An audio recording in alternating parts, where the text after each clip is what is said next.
वज़ीर-ए-आज़म की ज़ेर सदारत कमेटी का इजलास, सियासी और अस्करी क़यादत समेत आला हुकाम की शिरकत। DGISI के दौरे अफगानिस्तान पर ब्रीफिंग। शहबाज शरीफ ने इजलास से खिताब में कहा, मुल्क मुआशी सूरत-ए-हाल से दो चार है, मुखालफीन फैसले सड़कों पर करना चाहते हैं।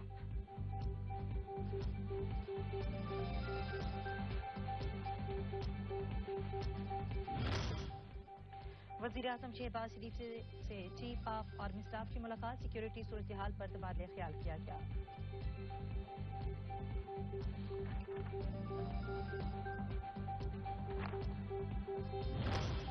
पंजाब और KP में इंतखाबात के मामले पर सुप्रीम कोर्ट के असकुर नोटिस की समाअत। CDM ने 9 रुकनी लार्जर बेंच में शामिल जस्टिस इजाजुल अहसन और जस्टिस मज़ाहिर नकवी पर एतराज उठाते हुए उन्हें बेंच से अलग करने की इस्तदा कर दी।